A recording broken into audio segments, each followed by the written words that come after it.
The scent of spring filled the air, thick, sharp, full of promises. The schoolyard buzzed with excitement. Senior students in festive clothes, teachers with slightly misty eyes, younger pupils holding bouquets that seemed heavier than themselves. It was a special day, the last bell. The 11th grade class stood gathered in a wide circle near the main entrance, oddly solemn. They stood close, shoulder to shoulder, yet each was feeling something personal. For some, it was joy, the end of monotonous lessons, tests, and mornings filled with "raise your hand if you didn't do the homework." For others, it was anxiety before the unknown beyond the school walls. And for some, it was sadness, not yet nameable, only felt. On the third floor, the windows of classroom 308 showed a familiar room where they had spent most of their school life. On the worn wooden windowsill lay scratched textbooks. In the corner stood an old cabinet with wobbly doors. Inside, forgotten things lingered. Broken pens, ping-pong balls, empty bottles, and one lonely sock with no known owner. That classroom held everything.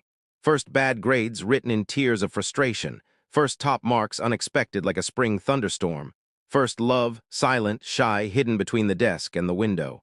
It was there, in the corner near the door, that Mikita once fell asleep during history class and woke up when everyone had already left. There, too, Yulia once wrote her first rhymed confession, never giving it to anyone, only hiding it beneath the desk where it still remained, yellowing with time. On the school stage, preparations for the performance were already underway.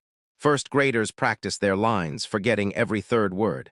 Familiar music played from the speakers, eternal "Goodbye, Dear School." The principal unfolded a speech written years ago and slightly updated that morning. And suddenly it began to rain. Not hard, spring-like warm. The rain tangled braids, soaked collars made ribbons wet, but no one moved. Everyone stood and looked up as if the sky were blessing them for something important. In that rain was a cleansing. There was a drop of childhood, dissolving in the sound of the final bell. The graduates slowly climbed the stairs to their classroom, one last time.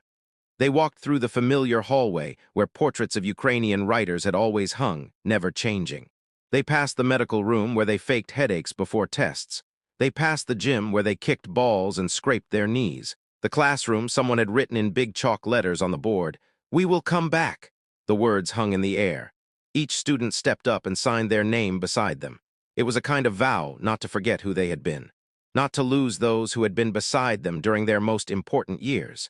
Then they all silently sat in their seats one last time. The sun, breaking through the clouds, lit the windows. One by one they left the classroom, some smiling, some with red eyes, some turning back for one last look at the familiar space.